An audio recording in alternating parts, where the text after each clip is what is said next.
The moment the Wano arc ended was the moment the final saga of One Piece began. We are officially in the final stretch of Oda's almost 30-year epic adventure, One Piece.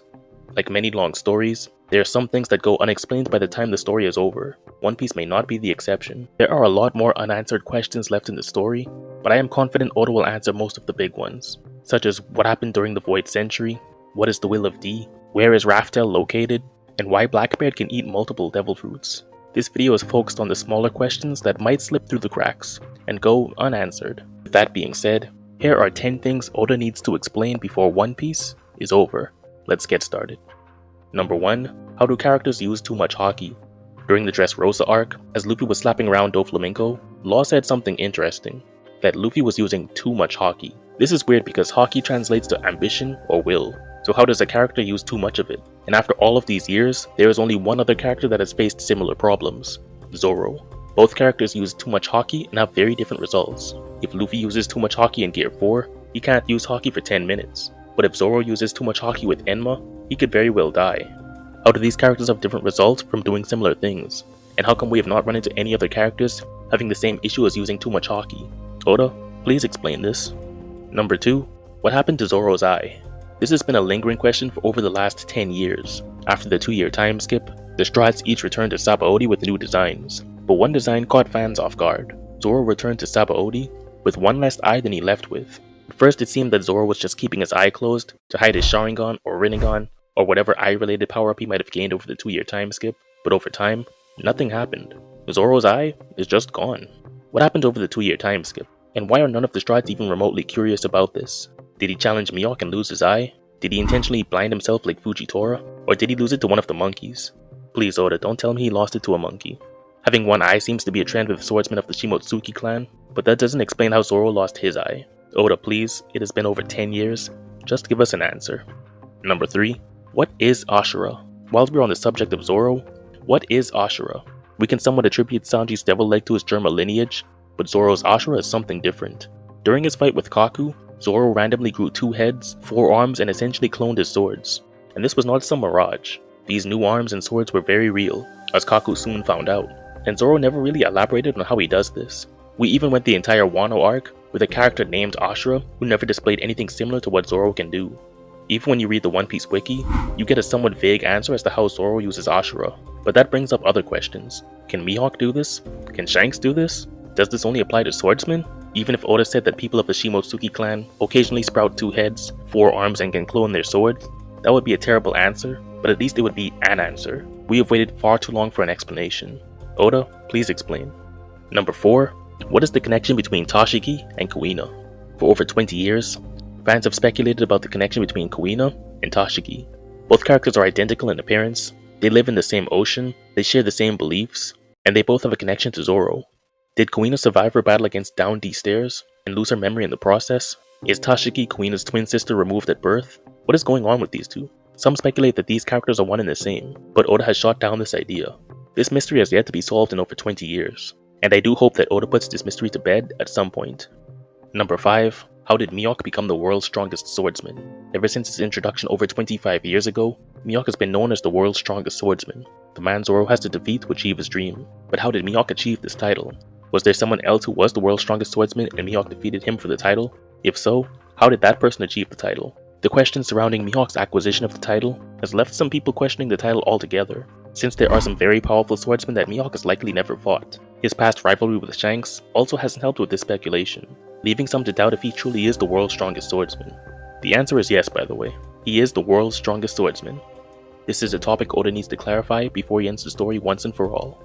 Number 6. Can other races use Conqueror's Haki? We have seen many Conqueror's Haki users throughout the series, with the vast majority of them being humans. The only exception to this is the Oni race, more specifically, Kaido and Yamato.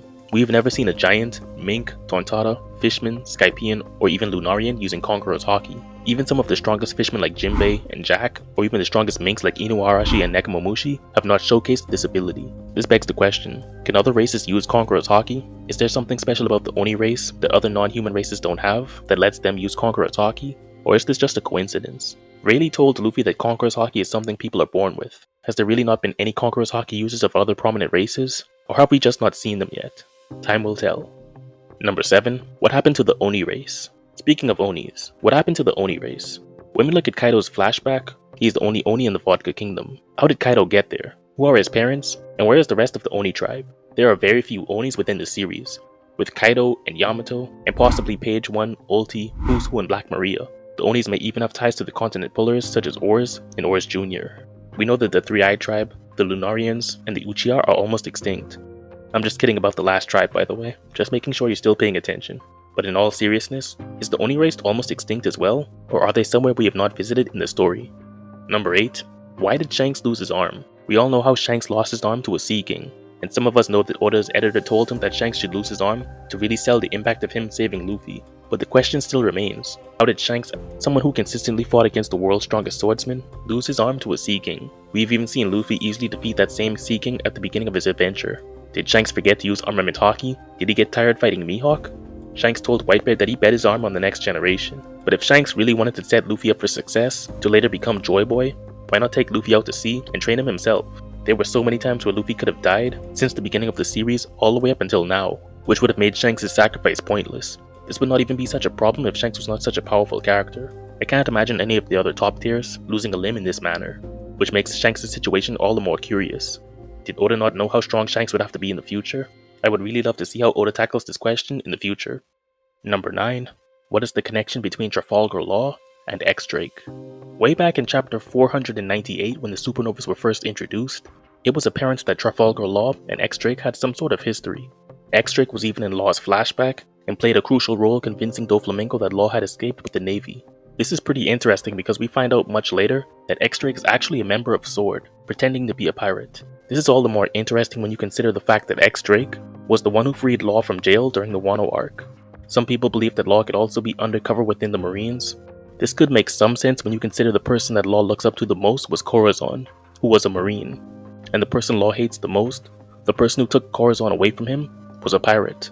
But Law being a Marine doesn't quite add up either. X-Drake's past within the Marines was very public, as a pirate like Urouge knew about it, as well as a Navy Admiral like Kizaru. If Law did have a history within the Marines, Sengoku might have alluded to it during his conversation with Law during the Dressrosa arc, but that didn't happen. This mysterious connection is something Oda really needs to explain before the story is over. Number 10. What were those giant shadows at the end of Thriller Bark? At the end of the Thriller Bark arc, as the Straw Hats were sailing away, Lola and her crew witnessed giant shadows lurking within the mist. The narrator mentioned that each year, hundreds of ships go missing within the Florian Triangle. The narrator further mentioned that even before Thriller Bark entered the Florian Triangle, those waters were already very mysterious. Some people speculate that this is where the other elephants like Zunisha are located, which would explain the thick mist as well as the giant shadows. But that is just a theory for now, and this is something that Oda has to explain sometime in the future. But there you have it. My list of 10 things Oda needs to explain before One Piece is over. Of course, if you know the answer to any of these questions, do put them down in the comments below. And if you have any questions you think Oda has to answer that was not on my list, do put them in the comments as well. I may do a part 2 to this video depending on how well this video performs, so stay tuned. And if you were curious how strong Katakuri would be without his Devil Fruit, you can check out this video right here. Leave a like if you enjoyed the video or a dislike if you didn't, and consider subscribing for more videos like this in the future. Thanks for watching.